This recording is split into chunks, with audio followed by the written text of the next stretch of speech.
दोस्तों, जब आप लिक्विडिटी का कॉन्सेप्ट सीख रहे होंगे, तब शायद आपको लगता होगा कि आपने तो कोई औलादीन का जादुई चिराग हासिल कर लिया, अब तो मार्केट से प्रॉफिट बनना पक्का है।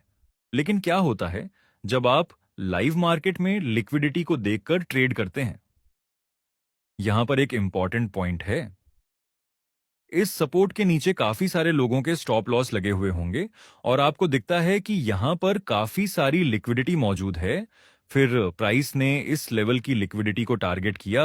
आपको लगेगा कि अब तो हम मार्केट मेकर्स के साथ चलने वाले हैं और हमें भी प्रॉफिट हो जाएगा। लेकिन कुछ ही देर में प्राइस आपके स्टॉप लॉस को हिट करवा देती है। ये क्या हुआ?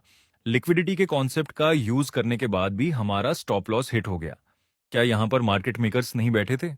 क्या लिक्विडिटी का कॉन्सेप्ट काम नहीं करता? ऐसे बहुत सारे डाउट आपके दिमाग में आएंगे दोस्तों। जितनी भी जगह पर लिक्विडिटी स्वीप होती है, तो ऐसा जरूरी नहीं कि वहीं से मार्केट आपकी डायरेक्शन में मूव करे। तो फिर इसका सॉल्यूशन क्या है? इस प्रॉब्लम के सॉल्यूशन में आज आपको इस स्ट्रेटजी में बताऊंगा। आज हम लिक्विडिटी प्लस इंड्यूसमेंट को कंबाइन करके ट्रेड करना सीखेंगे। जब आप सिर्फ लिक्विडिटी का यूज करके ट्रेड करते हैं, तो वहां पर आपको ज्यादा कुछ प्रॉफिट हाथ नहीं लगता और यह बात सच भी है। सिर्फ लिक्विडिटी अपने आप में कुछ नहीं है। हमें लिक्विडिटी के साथ साथ दूसरे फैक्टर को अलाइन करना पड़ेगा, तभी हम प्रॉफिट बना पाएंगे। तो चलिए समझते हैं आज की पावरफुल स्ट्रेटेजी। इस स्ट्रेटजी को यूज करने के लिए आपका पहला स्टेप है कि आपको मार्केट के स्ट्रक्चर को आइडेंटिफाई करना है। यहां पर हमें दिख रहा है कि अभी प्राइस बार बार ब्रेक ऑफ स्ट्रक्चर बना रहा है, तो अभी मार्केट का स्ट्रक्चर बुलिश है। दूसरा स्टेप दूसरे स्टेप में आपको इंड्यूसमेंट को फाइंड करना है और आपको पता होना चाहिए कि इंड्यूसमेंट ब्रेक ऑफ स्ट्रक्चर होने के बाद ही बनता है। इस लेवल का अभी अभी ब्रेक ऑफ स्ट्रक्चर हो चुका है, तो जब प्राइस अपने पहले पुल बैक को ब्रेक करेगा, तो उसी लेवल पे हमारा इंड्यूसमेंट बन जाएगा। ब्रेक ऑफ स्ट्रक्चर मिलने के बाद पहले पुल बैक के ब्रेक डाउन को हम इंड्यूसमेंट कहते हैं। थर्ड स्टेप में आपको समझना जरूरी है कि सिर्फ मार्केट स्ट्रक्चर इंड्यूसमेंट को देखकर हम प्रिडिक्ट नहीं कर पाएंगे कि आगे से प्राइस अपना ट्रेंड कंटिन्यू करेगा। फॉर एग्जाम्पल, यहां पर इंड्यूसमेंट हो चुका है, तो इसका मतलब ये बिल्कुल नहीं कि इंड्यूसमेंट होने के बाद तुरंत ही प्राइस अपना ट्रेंड कंटिन्यू कर देगा। तो हम यहां पर इंपॉर्टेंट पीओआई फाइंड करेंगे। इसमें ऑन ऑर्डर ब्लॉक हो सकता है, फेयर वैल्यू गैप हो सकता है, ब्रेकर ब्लॉक भी हो सकता है। तो इस तरह से आपको थर्ड स्टेप में इंपॉर्टेंट पीओआई को फाइंड करना है। आप इंपॉर्टेंट पीओआई में supply demand, support resistance, important trend line, valid moving average का सपोर्ट रेजिस्टेंस, ये भी चेक कर सकते हैं। तो ये हो गया आपका थर्ड स्टेप। और आखिरी स्टेप में हमें समझना है मार्केट स्ट्रक्चर शिफ्ट और लिक्विडिटी स्वीप को। देखिए दोस्तों, ये जो सेटअप है जिसमें हमने स्ट्रक्चर मैपिंग किया, इंड्यूसमेंट फाइंड किया, इंपॉर्टेंट पीओआई फाइंड किया, वह हाई टाइम फ्रेम का चार्ट होना चाहिए। और जब हम एंट्री करते हैं, जो कि हम स्मॉल टाइम फ्रेम में करेंगे, तो वहां पर हमें स्ट्रक्चर शिफ्ट होने का वेट करना चाहिए। अगर मैं इस पुलबैक की बात करूं, तो यही पुलबैक स्मॉल टाइम फ्रेम में प्रॉपर बियरिश स्ट्रक्चर में दिखाई देगा। तो फिर यहां पर जब प्राइस अपने सेंटर स्विंग को ब्रेक करेगा, तो यहां पर हो जाएगा मार्केट स्ट्रक्चर शिफ्ट। और यही जगह पर हमें दो बार लिक्विडिटी को टारगेट करता हुआ प्राइस दिखाई देगा। पहली बार जिन्होंने यहां पर बाय किया होगा, उन सारे रिटेलर्स के स्टॉप लॉस हिट हुए होंगे। और दूसरा, जिन्होंने यहां पर सेल साइड में ट्रेड किया होगा, उसकी लिक्विडिटी भी मार्केट मेकर्स ने टारगेट कर चुकी है। और जब प्राइस स्मॉल टाइम फ्रेम की कोई इंपॉर्टेंट पीओआई को टच करेगा, तो वहां पर हम ट्रेड में एंट्री प्लान कर सकते हैं। इस आखिरी पॉइंट को हम मार्केट स्ट्रक्चर शिफ्ट बोलते हैं ना, कि आईडीएम, क्योंकि ये हमारा स्मॉल टाइम फ्रेम का सेटअप है। और इसी जगह पर नीचे हाई टाइम फ्रेम का इंपॉर्टेंट पीओआई बन रहा है। जिस वजह से जब प्राइस स्मॉल टाइम फ्रेम में अपने आखिरी स्विंग को ब्रेक करता है, तो उसे हम मार्केट स्ट्रक्चर शिफ्ट बोलते हैं, ना कि आईडीएम। अगर आपको market structure, IDM, break of structure, inducement, इसके बारे में कुछ भी आइडिया नहीं है, तो आप हमारी स्मार्ट मनी कॉन्सेप्ट की सीरीज एक बार देख लेना। तो इस तरह से हमारी स्ट्रेटेजी 4 स्टेप में कंप्लीट होगी। अब मैं आपको एक रियल चार्ट में इस स्ट्रेटेजी का यूज करके दिखाता हूं कि आपको इसको कैसे यूज कर। यहां पर आप देख सकते हैं मार्केट का स्ट्रक्चर, ये 4 आवर की टाइम फ्रेम का चार्ट है। प्राइस हर वक्त बेरिश ब्रेक ऑफ स्ट्रक्चर बना रहा है। तो हमारा पहला स्टेप क्लियर हो चुका है। हमें मार्केट का स्ट्रक्चर मालूम हो गया, जो कि बेरिश स्ट्रक्चर है।